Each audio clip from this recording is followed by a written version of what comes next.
Hi, Dr. Butler here. Thank you so much for taking the time to learn more about your health today. This is our video for our theme of the month. Our theme of the month is a concept that we created to give our patients, to give you the tools and the understanding of what you need to do to maintain and continue your self-care. Our self-care is our lifestyle, our medicinals, our awareness, our physical work, our emotional work, everything that we do to keep ourselves in the position that we want to be as it relates to our health. And we are motivated here at the clinic to give you the tools, to give you awareness, to give you support in order to stay within those margins of self-care. And the theme of the month for this month is self-control. We thought that would be a very valuable concept to keep in mind and begin to incorporate into your choices, into your decisions. Obviously, given that the holidays are going to be coming up and there's so much provocative choice that comes along with the holidays being both physical and emotional, self-control is a concept that can carry with it a lot of understanding and a lot of awareness for you to look at, as I stated, as we work to maintain our self-care through this time. So what is self-control? Self-control is, in the end, my opinion, it's about choices. It's about your relationship with your choices, awareness, being the observer, questioning why you do what you do, and understanding cause and effect. When I make this choice, where will that go? If I make this choice, where will that go? Is that moving me closer to where I want to be, or is that moving me further away from where I want to be? So self-control, the control over self, is heavily tied into the vision of seeing yourself in that position of health, in that position of happiness, in that position of joy. And that doesn't have to be some extravagant model, that visual. It can be very simple. It can be you sitting on the couch enjoying the company of your family. It could be you climbing to the top of Mount Hood. It could be you with $1 million. It could be you with just enough resources to feel secure.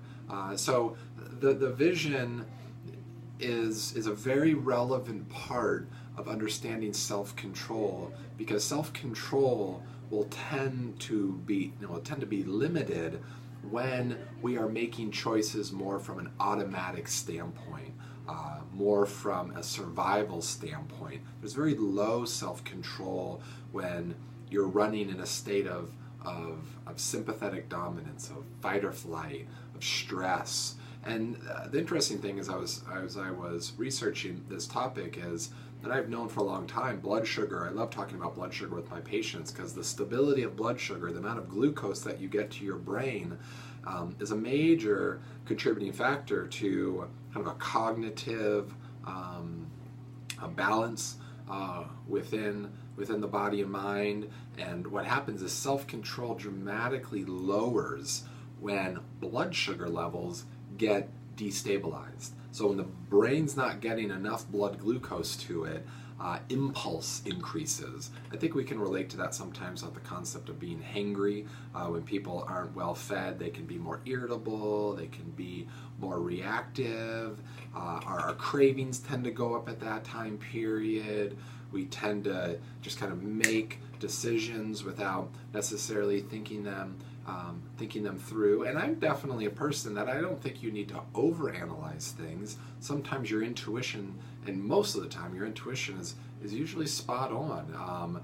It's a valuable piece of who you are to feel confident, have an intuitive aspect of what's going on, and you make a decision with that. But self-control ties a lot around our choices that we make with our nutrition, with our our recreation, with our relationships. It's like, I shouldn't have said that. I shouldn't have ate that. I should have went and done that instead of doing this. And And your routine that I talk about with you, and for all of us, our routines of what we do with consistency, that takes some of that overthinking out of it, is very relevant. Like nutritionally, the simplicity of your nutrition reduces the self-control need to try to feel like I need to hold back from doing that. That gets very exhausting for individuals over time, is when you're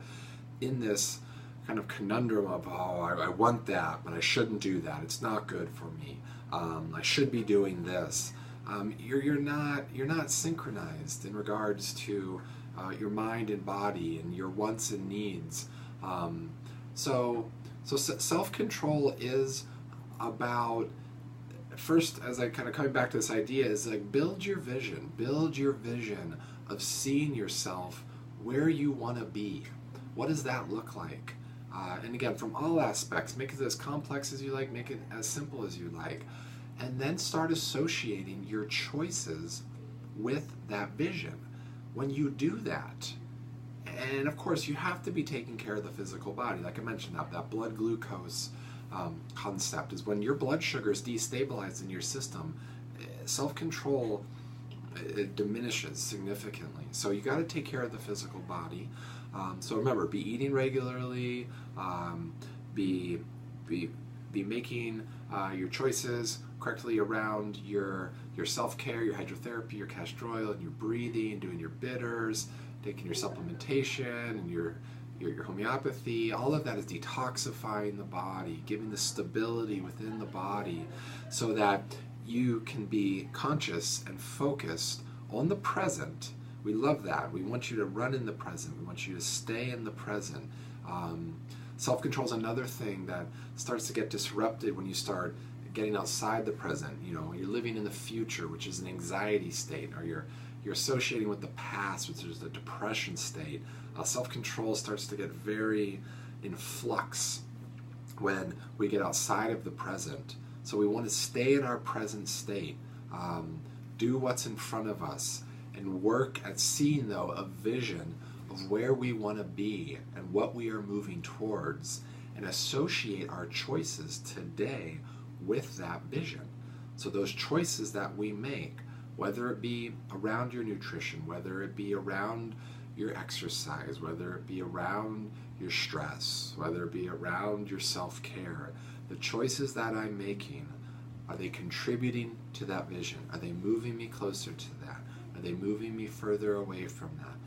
As you do that, the integration of choice to vision and choice to present, like when I make that choice right now, this is what comes up for me.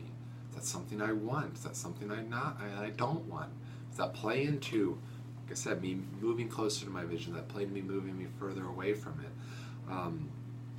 Those choices are very essential. That takes the guesswork out of it. It takes the routine of your day, takes the guesswork out of waiting for something to come up, waiting for a situation to arise. Remember, we can't control what anybody else does around us. We can't control anything that happens around us. We have 100% control over our choices, our decisions, the routines that we do, and that starts again retracting the need to try to be in a level of self-control, because it comes by default with regards to the routine that you're working on.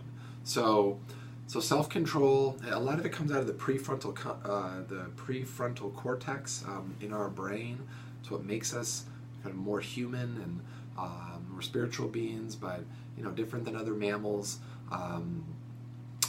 They don't, a lot of other animals don't have an ability to self-control, to be like, I'm not going to do that, I will do this. That makes us very great in so many ways, but so many people suffer because of that too.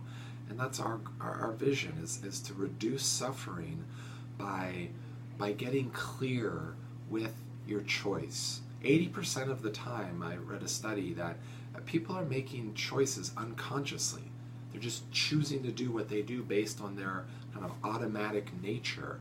And we have to step back and start questioning the choices that we make and how they play into what is going on for us today, in the moment, as it relates to our self-care now, and then how they are playing into our vision of where we are going. And that it's just a great theme to keep in mind, to think about, to talk about it with your friends, talk about it with your family. Carol and Shannon were gracious enough to share kind of their thoughts on self-control and what they've done. We encourage you to share your thoughts on self-control, what you've done. Email that to us, write a little comment in the video below, just in an effort to share with our community how we are all working our plan as it relates to this. And remember, progress, not perfection. This is not about beating yourself up on choices that you make. It's about educating yourself and becoming aware of your choices and the power that you have over them to be able to put you, remember, you have control over you, put yourself in a position to keep moving forward and feeling better. So thank you so much for taking the time to learn more about your health. We look forward to sharing our next monthly topic with you, and take care of yourself until next time.